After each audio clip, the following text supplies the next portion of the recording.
next image, that's a picture of me with the coil and the field produced on the left. Let's go to this image here, which is my logo. A little bit higher up. This is my logo. Times, divide, plus and minus, all in a circle. All the mathematical symbols together as one. Okay, thank you. Next image is going to be what we've been talking about. This is, I call the primal point of unity. That's where zero is, and there's an emanation coming out of it. This is 3, 6, they do not connect. They converge on the 9. When 9 is positive, 3 and 6 are minus. When 9 is negative, 3 and 6 are positive. This is a coil. It's a circuit. All the secrets of mathematics are contained therein. This is the physical world, the third dimension. This is a higher dimensional flux field. It moves tangentially. It moves on a different axis. It's the omni-fourth dimension. This is how, be it a solar system, water, air, any continuous medium, including electricity, will follow this pathway. Okay? This is a coil made by Bill Ramsey. He called it the Rodin Coil. I, by default, accept that. Let's keep going.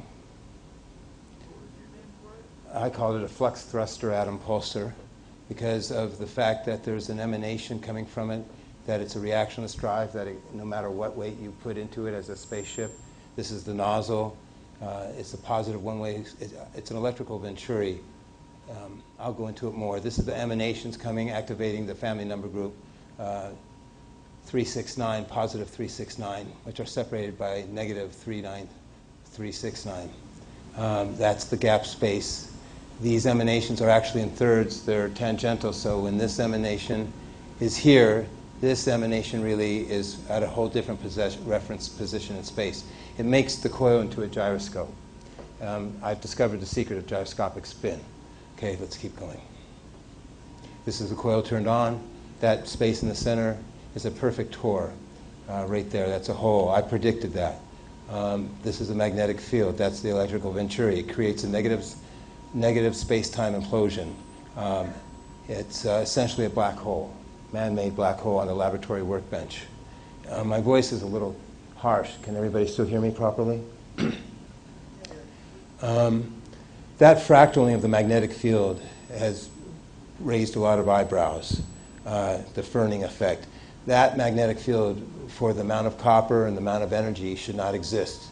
I get tens of thousands of times minimum of more of magnetic inductance. It's because of the fact that there is an energy that is causing this magnetic field to appear, which is not electricity, but is actually a higher dimensional flux, or spirit, or monopole, or whatever you want to call it, dark matter.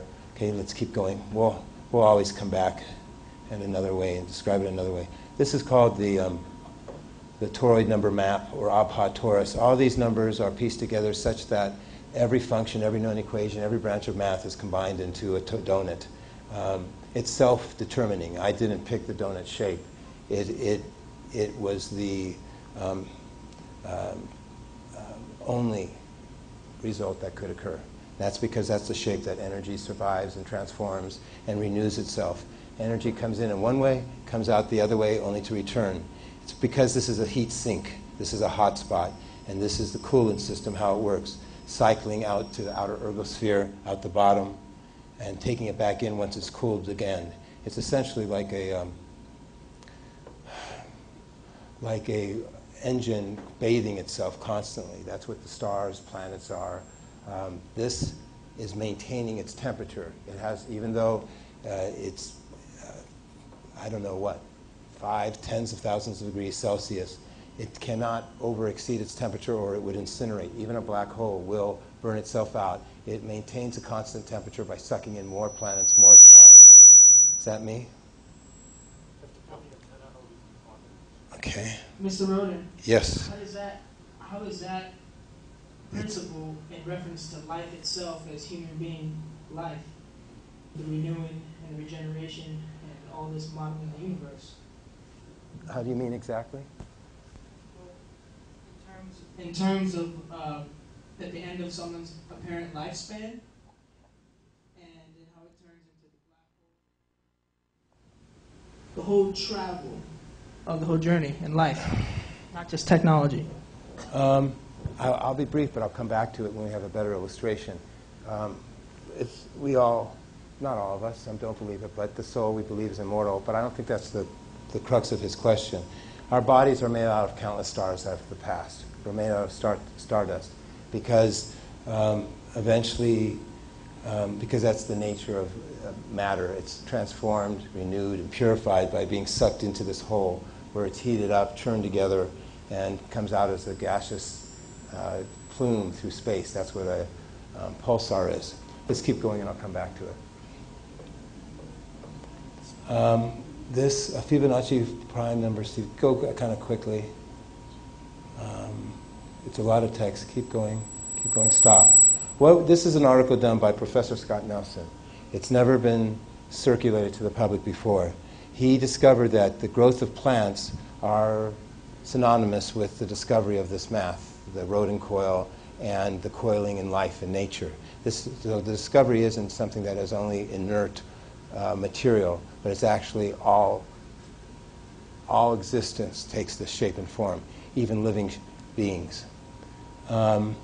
And so in this paper, it's a very lengthy paper. I think we only did a few extracts. We'll have to post it up online so then it can be reviewed and read in depth. We keep on going. It essentially says that every part of the plant is a mathematical template related to a prime number. And it's very lengthy. This is all done by Professor Scott Nelson at the University of Hawaii. These are all done by him. It's a very massive work. It's a masterpiece, like all the work he does. I'll stop. Let's go back. We're actually cutting through a lot of his work and papers, but not that. A little bit further back. One more image back, if we can. Okay, no, we went too far. Okay, go back to the Eye of Horus. The Eye of Horus, it comes out of Egyptology, or comes out of Egypt. It's broken down into 1, 2, 4, 8, 16, 32, 64 pieces. There's a very big significance to that. And occult, mysticism, lost civilizations, this secret that I've discovered has always been known. Whether it was shared with the general public is another thing. I think it was kept secret because I believe that they thought that the general public would desecrate the secret.